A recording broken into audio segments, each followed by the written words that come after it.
Welcome to the Jill on Money Show. It's Friday, June 13th. And if you are superstitious, I'm sorry. I think 13 is lucky. So it's a lucky day because we get to talk to you. This is the program that is trying to help you make better, maybe just more informed financial decisions. And if there's something big going on in your life, maybe it's a job change, maybe you're thinking about shifting careers, maybe it's a house purchase or sale or something that's going on that needs a little bit of like a mentoring, like a coaching mentoring, give us a holler. All you need to do is go to jillonmoney.com, click the contact us button and write us a note. If you want to join us live, check the box. Mark will do everything else. Today, we are joined by Jane, who's in her car somewhere in the state of Virginia. So we had to make sure Jane was not driving. She's parked before anybody gets nervous. So Jane, welcome to the program. What can we do for you?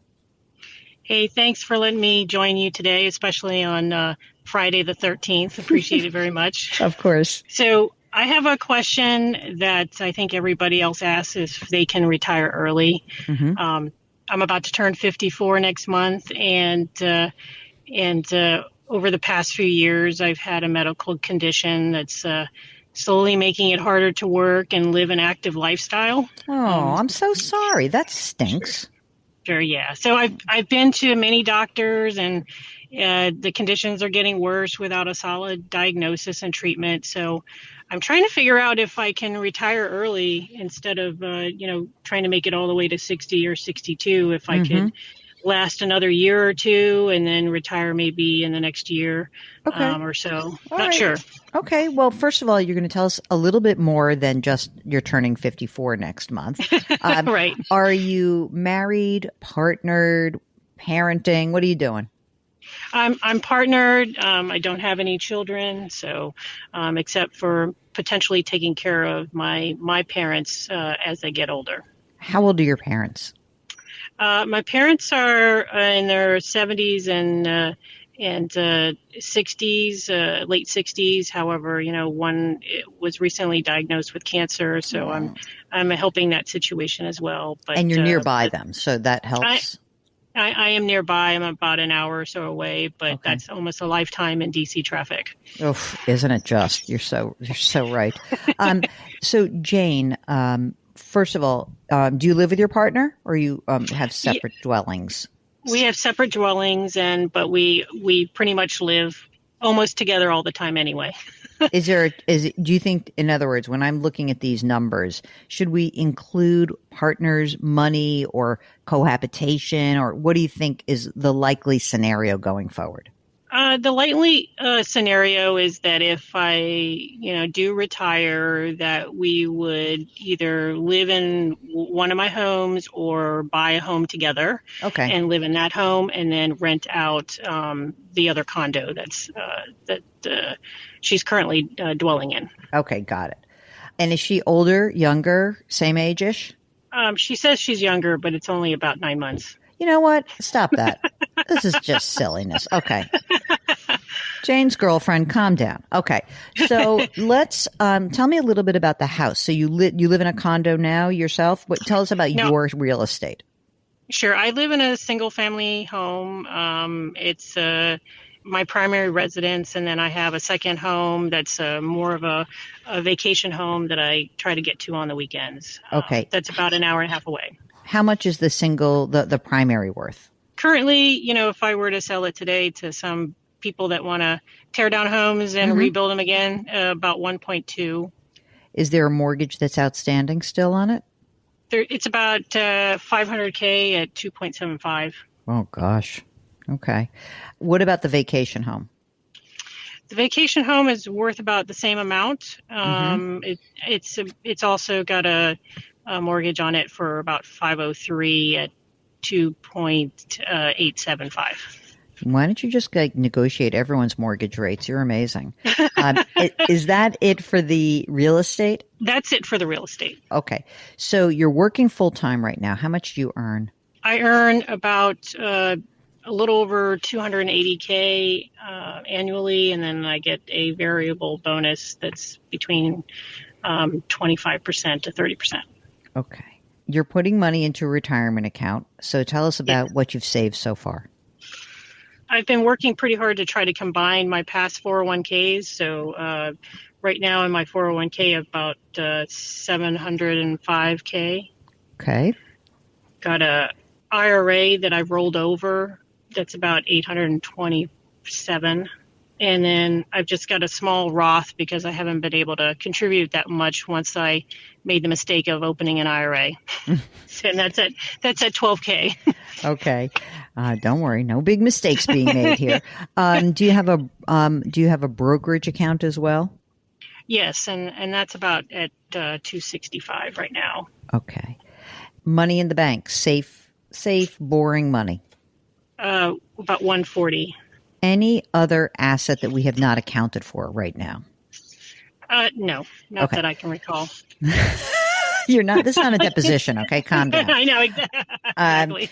When you look at your spending, what are you spending? Pretend that we're just going to keep your single family home and the second vacation home. What's your spending on a monthly basis look like? My spending varies depending on just whatever comes up in house payments, but pretty much I budget around 12K. Okay. You're not entitled to a pension, or are you? I didn't ask you that. I had a pension, but that was one of the things I rolled over to manage myself. Okay. So you got $1.5 million that hasn't been taxed yet, right? In terms of 401k IRA rollover. And then you've got a Roth, and you got a couple $100,000 in your brokerage and $140,000 that is in the bank. So if you were to retire next year at age 55, would your expenses go down at all? Probably not, right? We have to still do our 12K a month. Or is it fair that we would say that partner would either move into your house, you'd move into her house, or whatever? Like, what would happen at that point? So what can we count on for stream of income going forward? We would move in together, live in the same dwelling. So we would probably either sell both my homes or move into one of my homes. Okay. I think the former is preferable, just so we could have a place together that we can start. And then by the way, I just want you to know, I just want to say for everybody listening, I'm going on the record as saying that when I met my girlfriend, now wife, I did that total lesbian thing. Like, we've known each other for 3 minutes. Can I move in? And I did. And so it took a big renovation to kind of be like, okay, this is actually my apartment. It's not Jackie's. So it's not the worst thing in the world. So are you saying, though, that if I'm looking ahead and we were to sell both of these, I mean, if we sold your single family, would you like to keep the vacation home?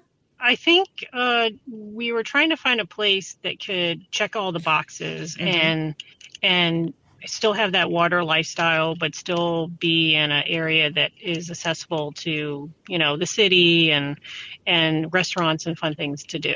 So some of the water properties that are decent around this area are kind of really far out there. So. Yeah. So if I were to assume that you sold both of these places and you bought something brand new together and you had $700,000 come out of each of these in equity. I mean, I know there's going to be some taxes, but just stay with me for a second. That you'd have, let's say it's 1.2 million cash out after taxes. Okay. Would you need to spend that exact same amount of money to get into a place that you'd want to live in? Yes. Okay. So I can't count on having that extra money as available to me. All I could count on is that your expenses might go down because we have another person contributing. Yes. Okay. Got it. Could I add too that? Why not? That, retirement is, I don't necessarily want to do, nothing. What I'd like to do is potentially consider work as just a plain old engineer where I'm not in a stressful situation, stressful job, and having to present in front of people. So I was thinking, for a different career, perhaps an AI, ML engineer that would take me to a third or half of what my salary is now. Okay, let's do that. A conservative amount. Let's look at that then. Let's say that as of next year, I mean, maybe it's not even next year, maybe it's next month. Okay, so as of next month, instead of making 300-something thousand, you think you could find something comfortably, like you're an engineer, you know the market, $150,000 a year? Yes. That's easy for you, right? Because you're an engineer, Right. you know your stuff. Okay. So if that were the case, then I'm not afraid as long as you can keep working a little bit just to, because I don't know your medical condition. I don't know if this means that you're going to have more expenses in terms of care and things like that. But let's just looking at the numbers. If you could work and basically mostly cover your expenses at 150 grand a year, you're not quite there yet, but you could close. And one thing that might be interesting is if you were to do a job where you would make 150 grand, do you think you'd be more of a consultant or do you think you'd be an employee? Probably first as an employee. I think, given everything you've said and having a medical condition I just wrote this down verbatim. You said, I have a medical condition which makes it harder to work in your current job. That to me is like, just stop right there. We're going to make the numbers work for you. So they're going to work for you. They're going to work for you. Okay. What you may not be able to do is save as much money in the next phase of your career, but so what? Who cares? It doesn't really matter. You got your $1.5 million. You are going to hopefully be living with your girlfriend and having a little bit of a lower expense for yourself. Because even at 12 grand a month, if she's kicking in, I don't know, $3,000-$4,000 that, towards living, et cetera, great. And then we know that you have 150 grand a year coming in work wise. I'm not even including what she has. Then I think this all works just fine for you. I don't think that you should be thinking, how can I stay in this job as long? I mean, if you didn't say like it's harder to work, if you just say I don't like it, that would be one thing. I might be like, buck it up, maybe a couple of years more and you're done. And, but that's not what you're saying. Harder to work in this job is something I pay attention to. And I think you should too. I think that you're actually in very good shape. And I would suggest that if you have a condition like you do, and if you have parents who are aging, this is a great time to really think about your living situation in a more sober way. And what I mean by that is there are a lot of things when you say like check the box. Checking the box may be, we should move closer to my parents because we're going to have to take care of my parents. Or if she's like, no, my parents or whatever, but all I can tell you is that as they get older, as having, all of my friends who have parents in their 80s right now, the pull and the needs are going to only get bigger and bigger. And I think you should just factor that into your living situation as well. So did you know, because you're an engineer, you're a math head, you know that you're okay, right? I think if I took the other job, a lower, paying job, I would be okay. I was just trying to figure out if I could not work at all. Okay. So then let's do that. Not have that worry. Okay. Let's say you wanted to not work at all. Okay. So you'd stay for a year. You'd see if your company allows for the rule of 55, where you can access that 700 grand that's in that 401k. Mm-hmm. And maybe what I might do is the money that's in your 401k right now is, you said 705, it's pre-tax. You also have a separate IRA rollover account of 827,000, right? Yes. I think what I might do is if you really want the option to stop working at age 55, I would take my IRA rollover of 827 and I would roll it into my 401k that I'm in right now. So that in your 401k, there would be $1.5 million. That would allow you to tap that money and have it in one place and maybe keep it there. It consolidates things. It just makes your life a little bit easier. Then what I would do is if you're allowed to, you have to check with your employer. If you can invoke the rule of 55, I'm 55 and I am retiring from this company. I can now pull money out of my retirement account early, 5.5 years early, right? Because I'm 55.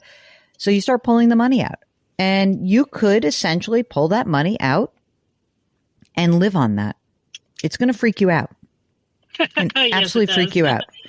Okay. You will, if you have no other income, you will start to spend that money down. Now, I don't know if this medical condition means you have a life expectancy that's curtailed. But, if you're going to spend 12 grand a month without any other income, you're going to blow through this $1.5 million.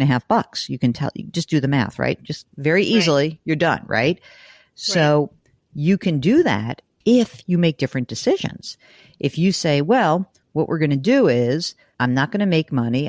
Maybe I wouldn't make 150 grand a year, but maybe I could make 50 grand a year. I'm just putting it out there. It's money because like we now have to pay for your health insurance. We're going to sell both of our homes. You're going to sell both of your homes. You're not going to spend all, you need some of that money. We need that money to actually work for you. So you can't live in the same kind of house. You can't spend the $1.2 million. Or you might say, we're going to stay in the primary and we're going to sell the vacation home. And I'm going to take that 700 grand and I'm going to pop it into my brokerage account. And now I've got $1 million in my brokerage account. And now I can build on that and I don't have to touch that for a while. So, I mean, I think there's different things to do. And you have to have a real conversation with your partner about, hey, what can you really contribute? In some respects, what I think, Jane, is that I think if you really say, I cannot do this anymore, then this is a much bigger conversation that maybe is best to have with a financial planner, with a certified financial planner, a fiduciary who can really map out what your options are. If you're going to be able to work for 150 grand a year, it's easy. Fine, do it. If it's, I want to stop working, I think that you're in a place where you have to have a conversation with your partner about, are we really combining our finances? And that's, of course, now I'm into relationship counseling. Mark, Exactly. Did you notice the silence that went there? Did you hear that silence? I heard it. It was deafening. Tell me that, please. Can't you just tell me that the partner's really rich? No, I mean, she does really well though. So she saves, and I could always get on her insurance policy at work, and she wants to work forever. So, Oh, good. So get married and get on that policy and stop messing around with me. Stop it. I mean, look, that's what I mean, that this is a larger conversation. And also, by the way, if she lives in a place where you say, I'm selling my place 2 places, I'm taking my money, I'm putting it into the brokerage account, both of them. And now you're talking about, you got $1.5 million in brokerage, $1.5 million in a retirement account. You're able to pull that money out of the retirement account over the next 15, 20 years, and it'll be done. That's fine. And so be it. That's it. And you're done. And you're living in her house. And now your expenses are not 12 grand a month or 8 grand a month for you, or whatever it is. Put this plan in place and look at it. I think that you are definitely a person or a couple that could really benefit from doing some scenario planning with a fiduciary. How does that work for you? it does. I'm glad that you're not saying I have to work till 60. Just feel like these are my biggest earning years, and I'm losing out and trying to force myself through this and trying to make it work. Yeah. I mean, look, it works better if you work till 62, but you don't feel good. And that's different. That's a very different thing. I have a friend of mine who has MS. And at some point we were running numbers and I was looking, she works in a pension system. And she kept saying to me, but if I keep working to 65, the amount goes up, the amount goes up. And I'm like, babe, you know what? Like your life matters. You're okay right now. So let's do this. Let's pull the trigger on the pension, get paid your money. And it's okay. You're not going to maximize your money. That's okay. And that's what I would say to you, Jane. Of course, if you work till 62, the numbers work better, but you don't have to. And if you're willing to maybe do something else, or if this medical condition allows you to do something else, but not the thing you're doing now, I think that that's worth considering as a viable option. So that's where I land on this. Do you have any other questions for us? No, I just want to say thank you for the feedback. I think it's really affirming and gives me some strong options for the future. I just have to stop, just to pull the trigger and just do it. It's hard to do that when you've been working your whole life. That's the thing. It really is. So it's worth planning out. And maybe if you had because of the way your brain works, because you're an engineer, maybe it would be easier to do if you had 3 different options, 3 different scenarios that you worked through, and you paid someone some money to do planning for you.